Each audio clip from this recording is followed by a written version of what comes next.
Ada nikmat batinah, yaitu kepuasan mendapatkan ma'rifatullah. Aku ulang lagi, kepuasan mendapatkan apa? Ma'rifatullah. Itu nikmat batin. Baik yang terkait Allah maupun terkait logika-logika tasawuf. Terkait Allah misalnya gini, misalnya kula mikirnya. Kula nu bolak-balik matur niki, berkali-kali di tempat ngaji ini. Mugi-mugi jenengan eling, mboten gadah masalah ingatan ini eling-eling. Eling-eling tenan. Wong nak soleh, ya soleh, soleh. Cek soleh mulai cilik, cek soleh dadakan terus husnul khotimah. Pokoknya napa? Soleh. Niku nak mati, niku bumi ku nangis.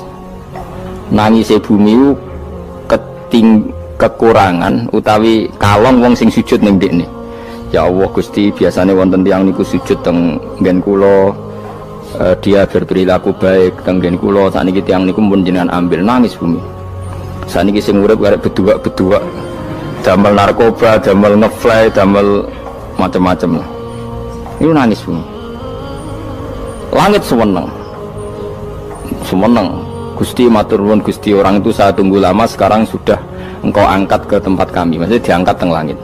Sing bumi nangis, sing langit apa? Seneng. Nah kemudian kita berpikir begini, bumi kok iso nangis itu piye? Nah itu terserah sampean apa termasuk ulama zahir apa termasuk ulama batin. Kalau ulama zahir mengatakan bumi nangis itu mau kinayatun anil husni, pokoknya pantesnya bumi itu susah, wong kelangan putra terbaiknya. Tapi nak cara ulama-ulama hakikat yang mengenali sekali betapa kudrohnya Allah, betapa kudrohnya Allah itu tidak terbatas. Itu yang meyakini bumi nangis itu nangis tenan. Misalnya ngaten kalau tak terang malih ya. Kowe bayangno dadi Nabi Adam, ngrungokno kowe. Kowe bayangno dadi Nabi Adam. Nabi Adam tenan maksudnya. Terus Nabi Adam orang pertama dia tahu betul kalau dia dicipta dari bumi. Dan dia pula tahu betul, beliau tahu kalau dia bisa ngomong, bisa mikir, bisa macam-macam. Terus indukannya beliau itu bumi. Mesti pikiran Nabi Adam, jangan-jangan bumi ini juga bisa berpikir kayak saya. Ini kan materi saya, karena saya dari bumi ini bisa ngomong, bisa melihat macam-macam. Terus bedanya apa manusia mbek napa? Umpama kowe dadi Nabi napa? Adam. Orang yang dekat sekali, qoribu ahdin, dekat sekali dengan kesaksian kudroh Allah. Gini ku dekne roh nak materi ini ke bumi, dan dia orang pertama yang urung lali kaman. Tapi ketika sudah ribuan orang, mungkin jutaan orang lali, seakan-akan bumi itu tidak jenis dari kita. Bumi adalah hal yang berbeda dengan kita. Kita manusia berakal, bumi itu benda mati. Terus kowe katut wong goblok-goblok, bumi itu benda mati. Sajane ya rada kriminal wong Islam muni bumi itu benda mati. Enggak bisa berpikir, yang bisa berpikir hanya manusia. Itu kengawuran-kengawuran yang kita ciptakan sendiri, kita wariskan turun-temurun. Umpama kowe iku dadi ulama, ngomong ngono iku isin. Bumi kok nyekseni kowe sujud, banyu nyekseni mbok pangan, mbok ombe kanggo sujud. Semua itu bersaksi tentang kita. Lah nek sampean tanglet kula, cara melogika gimana? Begini, tak wari cara gampang-gampangan ya. Tak warai tauhid sing kasyaf. Tauhid ini yang dawuh Sayyidina Ali lau kusifal khoto umastatu yakinan. Umpama somben tutup-tutup iku dibuka, akulah imanku ora tambah mbek pangeran. Karena tren dunia dan akhirat sama. Zaman ning dunia ya Allah ala kulli saing qadir, kok zaman ning akhirat ya Allah ala kulli saing. Cara Sayyidina Ali, somben aku matilah imanku ora tambah meskipun aku swarga neraka. Lah kena napa? Darah padha wae, ning dunia ya pertunjukan kudratullah, ning akhirat ya pertunjukan kudratullah. Jadi pikirannya Sayyidina Ali seperti itu. Saya kan lahir misalnya tahun 1970, berarti mulai Nabi Adam itu saya kan nggak ada, ngerti-ngerti ada. Saya mengira waktu zaman tidak ada itu panjang apa cepat?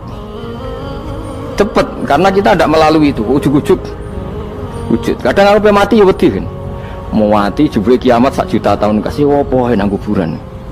Masuk di Khalillah ya. Makanya aku ya ora roh, tak tinggal turu sakmono kan yo nglilir.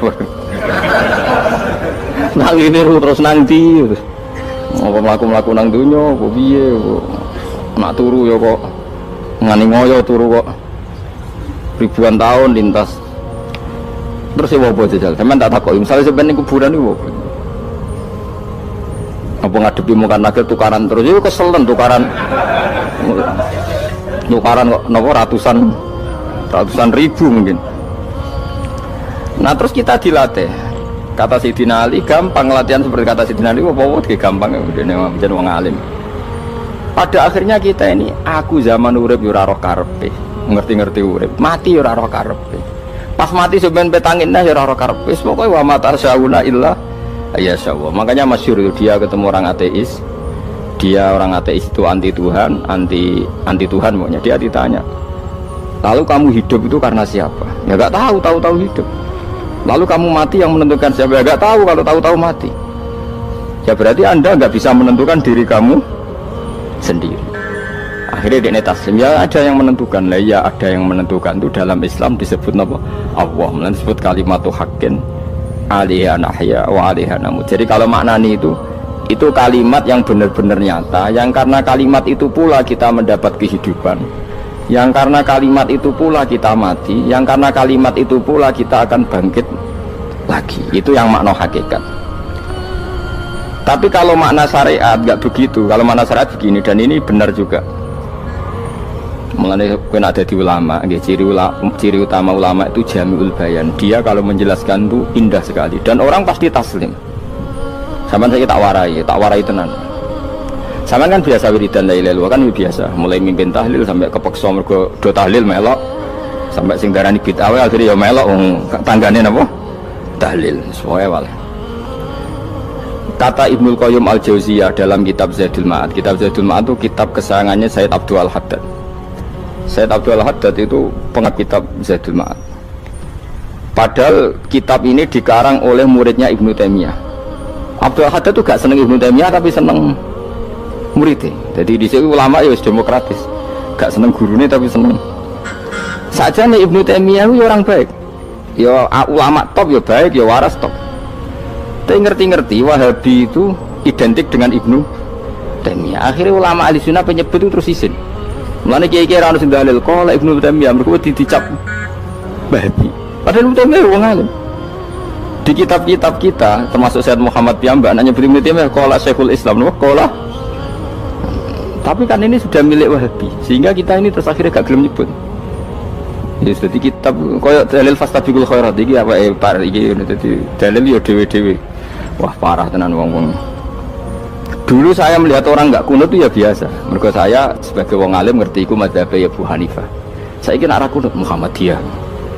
Kita ini sebetulnya ahlul ilmi nggak tahu kunut itu mazhabnya siapa kita. Itu mazhabnya Abu Hanifah, yang kunut mazhab Syafi'i. Tapi tahu-tahu iki mazhab NU, iki mazhab Muhammad. Mana ada orang-orang ini bisa punya mazhab? Ngalime sepiro nganti dadi nopo? Mazhab. Tapi wis dadi bahasa, wis dadi nopo? Sekuaco kabeh sene. Mas repot-repot. Tak warai iki. Sampeyan ben nglafadzno la ilaha illallah iku keren ya, keren tenan mboten keren-keren. Ngendikane Ibnu Qayyim Al-Jauziyah itu gini. Min asliha khuliqatil jannah wa min asliha khuliqatin nar. Terus wa min asliha khuliqatid dunya wa min asliha bu'isatir rasul wa min asliha qatalar rasul. Terus sampai sekarang saya tak bedai. Surga itu kan digawe kelas VIP mewah. Terus jari rugane widadari dulu kan nak mini itu sebetulnya. Kira 70 ya? 70. Wahyu kabeh ora ono sing kriting, wahyu kabeh. Wahyu kabeh terus gak tahu delok wong liya. Kadang bojo kita wis elek sik delok. Oh ya widadari sifatnya maksuratun fil khiyam. Jadi gak tahu keluyuran ning ndi. Wahyu kabeh. Lek surga yang semewah itu selek itu ya bagi mereka sing nglafatno atau yang menerima la ilaha illallah. Neraka sekarang dibikin dalam itu. Jadi Abu Hurairah neraka itu tes-tesane benda kamu jatuhkan ke neraka itu untuk santai ke bawah itu nunggu 70 tahun. Kila 70.000 tahun. Dikira hati yang membuat ceblok neraka itu ceblok itu ngenteni 70 tahun. Betapa dalamnya ngentekno bego piro ya bayang misalnya. Oh itu kontraktor mana saja tidak sanggup itu disuruh ngeduk kedalaman neraka. Iku ya mau kanggo wong sing menolak la ilaha illallah. Jadi kalimat ini luar biasa. Swarga digawe bagi yang nerima, neraka digawe ya untuk yang menolak.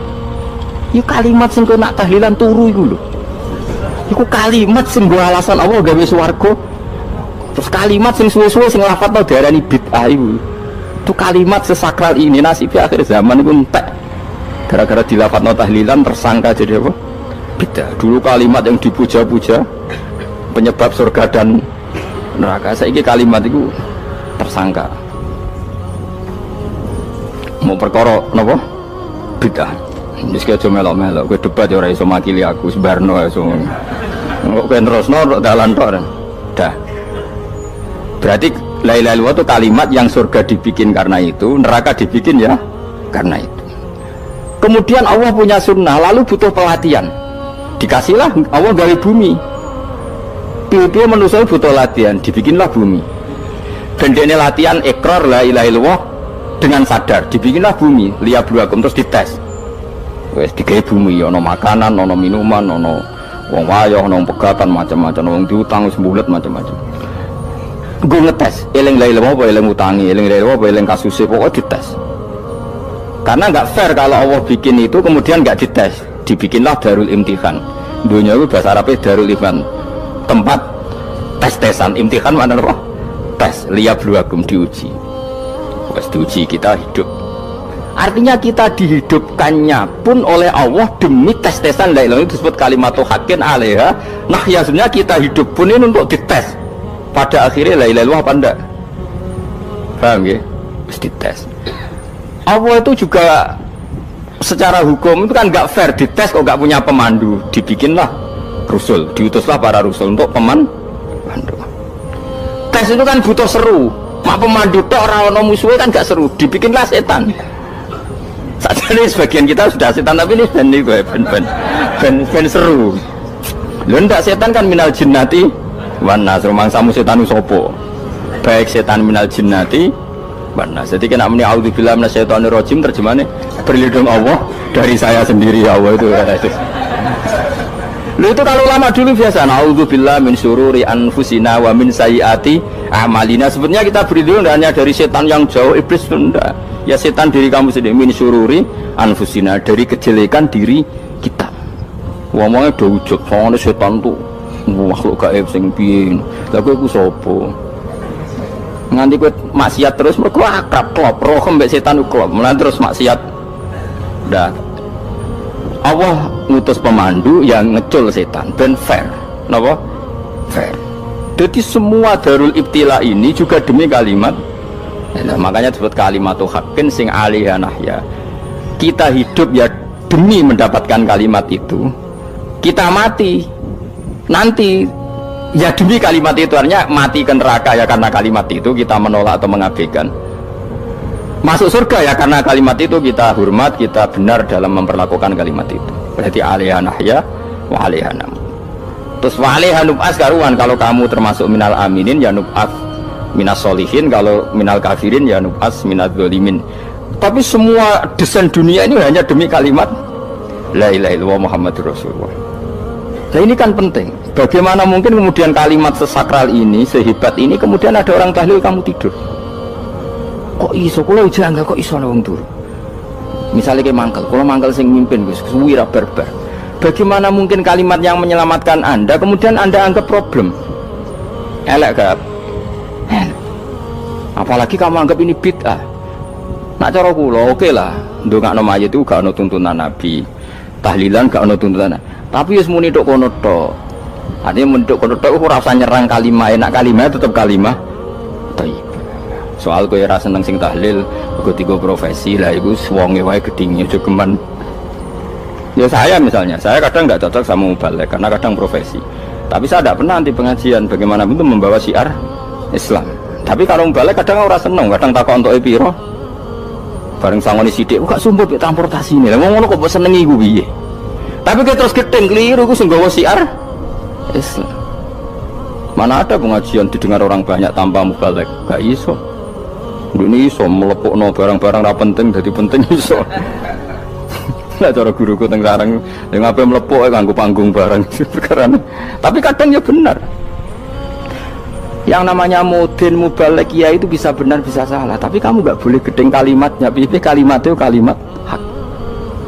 Nah, ini penting kalau utarakan. Sehingga zaman Nabi Sugeng ini rungokno tenan ngaji kula. Zaman Nabi Sugeng ada sahabat Namanya itu Usamah bin Zaid. Ini sahabat kesayangannya Nabi, hibbu Rasulillah. Usama itu diutus Nabi perang. Ini dengerin, diutus perang.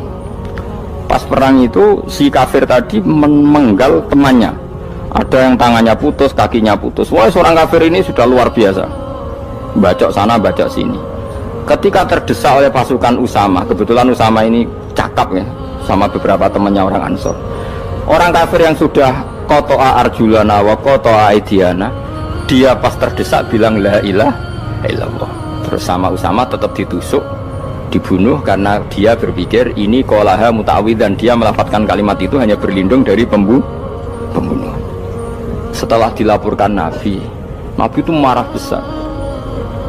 Nabi ngendikan kaifa anta ya Usamah bila ilaha illallah idza ja'at bika yaumal qiyamah. Kowe nak ditakoki la ilaha illallah ku piye? Piye wis ngomong la ilaha illallah, tapi sampai ngomong ngoten sakwise ngetoki tangan kula, maksudnya tangan kula tangan kelompok saya, kaki saya. Nabi tetap jawab kaifa bila ilaha illallah idza ja'at bika yaumal qiyamah. Nabi menyoal terus. Sampai menjadi fatwa ijma'nya fuqaha, siapapun yang mengafatkan la ilaha illallah harus kita terima meskipun qolaha muta'awwidzan, meskipun saat melakukan hanya cara zahir berlindung dari kematian, sehingga kita terima. Orang kafir yang 80 tahun kafir melafatkan la ilaha illallah 1 menit menjadi mukmin. Sampai ada ayat qulil ladzina kafaru iyantahu yufar lahum ma qad salaf. Ini kalimat yang sakral, bahkan kafir yang 80 tahun saja menjadi mukmin hanya karena melafatkan la ilaha. Mulanya yang ngaji saya, yang senang saya, jangan pernah kamu mengatakan ada bid'ah yang orang bisa jadi kafir. Bagaimana mungkin orang mukmin yang ke kuburan dan melafatkan la ilaha illallah kamu katakan kafir? Padahal kalimat ini yang kafir 80 tahun saja menjadi mukmin. Saiki ana wong nglafatno la ilaha illallah mergo salah tempat pinggir patok mbok arani kafir. Kok aneh. Sing kafir 80 tahun udah jadi mukmin iki gara-gara ngafalno la ilaha illallah dadi kafir. Mergo mau salah kali, salah tempat ning pinggir apa? Patok. Boyo ora cocok muni nganggur, wong sering ziarah ku nganggur. Nyatane ya tenan. Cara dekne pegawai negeri ora sering ziarah. Nah iku tapi ora usah muni kafir, gak mungkin lah. Coba kalimat ini itu orang kafir yang 80 tahun menjadi apa coba dengan melafadzkan kalimat ini? Mukmin kan? Berarti kalimat ini adalah kalimat penghilang kekafiran. Lalu karena dilafadzkan secara salah dianggap kafir hanya karena bid'ah, itu tidak mungkin. Makanya sebetulnya Wahabi yang alim-alim itu tidak berpendapat demikian. Saya punya beberapa referensi Wahabi yang alim itu tidak pernah mengkafir-kafirkan orang karena perdebatannya seperti itu. Tapi saat ini wis kewaju. Sebenarnya kalau orang alim itu ya mirip-mirip, entah Wahabi entah tidak mirip-mirip karena kalimat tadi. Wahabi itu kitab terbesarnya itu Ibnu Taimiyah. Ibnu Taimiyah itu punya murid Ibnu Qayyim Al-Jauziyah. Itu sampai sekarang saya lihat di fatwanya Ibnu Taimiyah itu begitu hormat sama orang-orang kita ini sama. Tapi tahu-tahu lewat penyaduran sana sini terus menjadi kacau. Jadi kalau balik ini malah sampai nak kepengen dua nikmat batinah seperti tadi yang saya utarakan. Swarga dicipta sedemikian mewah ya demi yang menerima la ilaha illallah. Terus neraka dibikin se ekstrim itu juga bagi yang nolak. Kemudian dibikin daru pelatihan yaitu dunia ya karena kalimat, berarti kalimat ini luar biasa. Wa biha qamatis samawati wal ardu. Kalimat ini pulang menjadikan langit bumi berdiri. Bon. Lalu sekarang kita bisa ngomong, bisa berpikir, bisa ngadekno BPKB macam-macam. Itu karena kita sendiri apa karena kudratullah? Saya tanya. Karena kudratullah. Kalau karena kudratullah, apa susahnya Allah bikin kemampuan tanah ini nangis, tanah ini susah. Wong podo-podo kowe iso nangis, iso mikir ya mergo kudratullah, ndak karena kamu. Harusnya ya sama, bumi-bumi ini bisa menangis juga karena kudratullah. Makanya bumi ini menangis ketika enggak ada orang yang sujud. Iku ya mungkin. Wong zaman kowe iso nangis ya krana kudratullah, mestine bumi yang kamu katakan benda mati, hakikatnya dengan kudratullah juga sama dengan kita. Mulane tenggene kitab Al-Husunul Hamidiyah, kula ngrasa utang tenan mbek kitab. Dulu saya ngaji 2 tahun kitab Al-Husun. Kitabnya kecil tapi saya ngaji itu 2 tahun. Berkali-kali saya ulang. Itu beliau cerita gini. Dia yang ngarang itu orang alim, kebetulan dia orang India. Memang kelebihannya kitab dikarang orang Arab itu luweh bulet. Wong Arab kan semuanya Islam, karangannya itu standar. Ini dikarang orang India. Di Tonggo Blodor, di masjidnya, dikarang ulama yang masyarakatnya itu udah karu-karuan. Beliau cerita itu gini, manusia itu punya satu kebodohan, di mana kebodohan itu disebabkan oleh robtul asbab al-adiyah, mengkaitkan sebab sing biasa-biasa. Misalnya gini, sama saya kita omongin, misalnya ada orang bilang gini, batu ini nanti itu menjadi ayam. Orang bilang mukhal apa enggak? Enggak, jawab saja. Mukhal. Kenapa bilang mukhal? Karena dikira enggak bisa kan? Enggak, jawab saja. Jawab satu-satu. Batu ini menjadi ayam. Kamu jawab mukhal. Alasannya apa? Alasannya enggak mungkin terjadi, apa kamu enggak bisa? Sebetulnya karena kamu enggak bisa. Udah. Lau ukhbiro dzakar rajul. Andai kan orang itu kamu kasih tahu, klungsu ini biji asem itu, biji pohon asem itu. Nanti yang kecil ini suatu saat besar. Setelah besar buahnya banyak, tambah besar, tambah besar. Terus orang bilang mungkin. Ketika bilang mungkin itu karena dia bisa, apa hanya karena menyaksikan berkali-kali ada kejadian nak klungsu ditandur, iku iso dadi gede. Coba sama jawab. Karena dia bisa, apa karena hanya menyaksikan itu sering terjadi? Hanya misalnya. Artinya zaman dia mengatakan mungkin, itu pun tidak memberi kontribusi ikut buat. Iya enggak? Tetap bergantung kudrahnya Allah. Dia hanya bilang mungkin karena sering melihat. Sebenarnya dia enggak sama sekali memberi kontribusi. Lah ya darani mungkin ya ora urun. Paham ya? Lalu kenapa dia kecangkeman terus muni wong wis mati dadi lemah gak mungkin dadi manusa meneh. Lho zaman dadi manusa sing wis ngene iki kok mani dene lara melo gawe. Terus muni mungkin mergo sering terjadi, sering roh, sering bersaksi. Berarti sebetulnya manusia itu pakai ukuran dia mampu tidak mampu apa pakai ukuran bersaksi melihat. Bersaksi. Nah ini kan problem kita sebagai manusia itu problem. Mulane disebut wa kanal insanu zaluman jahula, wis goblok aja-aja. Mergo manusia itu nak wis goblok aja-aja. Makanya saya kemarin diminta ngisi di pondok kajen. Kalau sampeyan berdebat sama orang ateis atau orang komunis itu gampang saja. Dilatih begini seperti teorinya Quran. Ya nanti saya teruskan, ini tak ulang lagi ya. Saya ulang lagi ya. Andai kan nggak pernah terjadi telur itu jadi ayam, nggak pernah terjadi sama sekali. Telur itu jadi ayam. Terus kamu mengasih tahu orang tadi, telur ini loh nanti jadi hewan yang hidup terus terbang. Mesti dia bilang mukhal, mau benda mati kok nanti jadi benda hidup yang terbang ngalor ngidul. Berhubung sering terjadi dan dia pun tidak ikut bikin, bilang mungkin. Paham ya?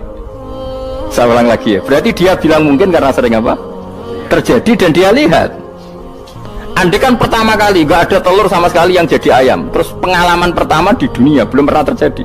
Kamu kasih tahu telur ini nanti jadi ayam terus terbang. Orang ini bilang mukhal enggak? Mukhal. Berhubung sering terjadi bilang enggak? Nah berarti kita nanti bangkit dari kubur gampang saja bagi Allah. Cuma belum pernah terjadi kamu mengatakan mukhal. Nah makanya otak kita harus dibenahi. Makanya jogeman percaya ambek yang pernah kita lihat, yang sering kita lihat. Percayalah dengan akal, tapi akal waras deh. Para waras itu serepot tatanannya wangil. Makanya Islam itu melatih. Qul falillahil hujjatul baligha. Misalnya begini ya, dulu kalau Gerwani atau PKI atau siapa saja lah, itu kalau melatih anak-anak TK, makanya seorang ulama harus punya kecakapan penjelasan ibanatul ahkam. Itu anak-anak kecil dilatih, anak-anak kamu terpejam, mintalah manisan sama Allah. Ya Allah saya minta manisan, saya minta permen. Terus disuruh buka, dapat nggak anak-anak? Nggak dapat bu, wah berarti Allah nggak ada. Sekarang minta sama bu guru, bu guru kami minta permen dikasih. Berarti yang ada bu guru bukan Tuhan gitu. Akhirnya jadi gerakan ateisme. Nah sebetulnya untuk melawan gerakan itu kita harus melatih begini, misalnya gini. Saya itu pernah ketemu sama orang yang berpikiran komunis. Oh komunis juga.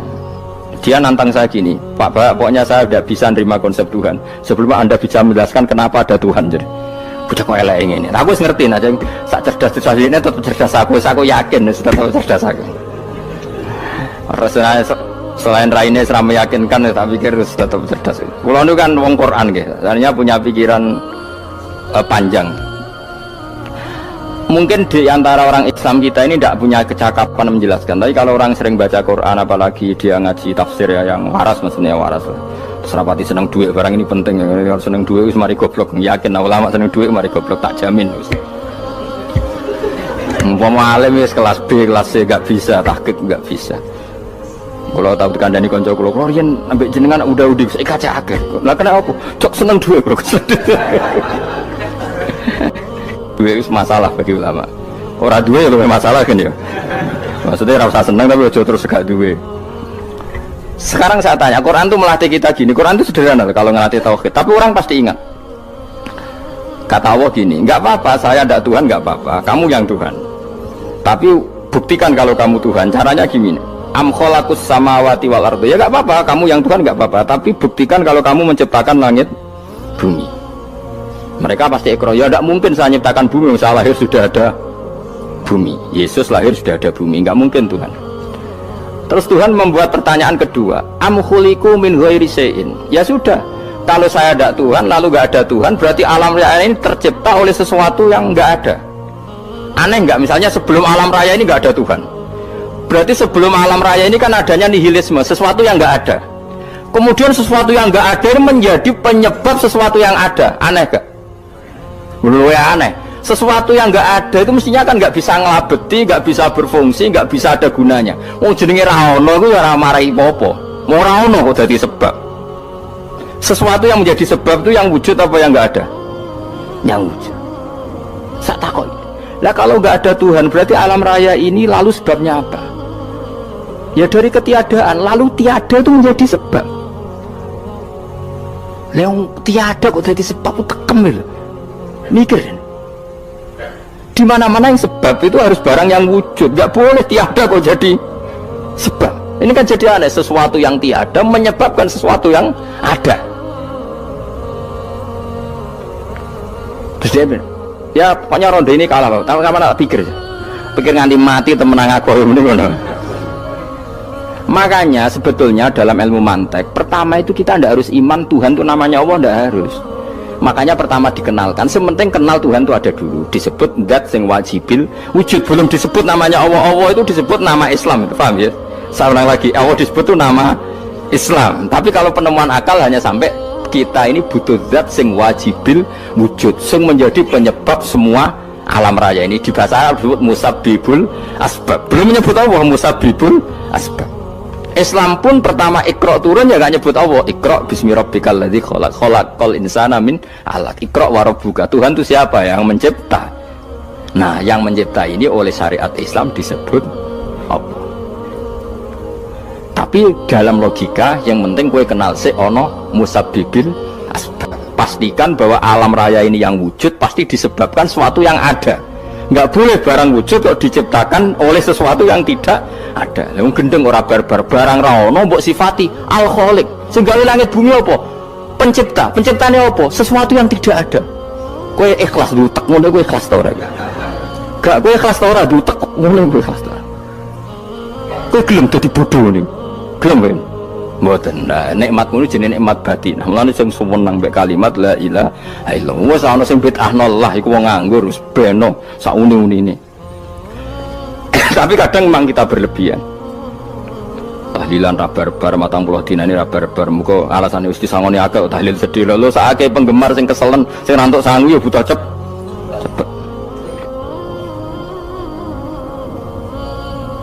Lane cara kula niki penting kula utara nggih. Kowe nek ora cocok tahlilan 40 dina wis ngomong ae kira cocok model harinya. Tapi ki aja menolak kalimat la ilaha illallah iku disifati Kanjeng Nabi kalimat thayyibat. Wong Nabi nyifati thayyibah, kalimat yang suci kok nyifati bid. Soal kira cocok wong sebut.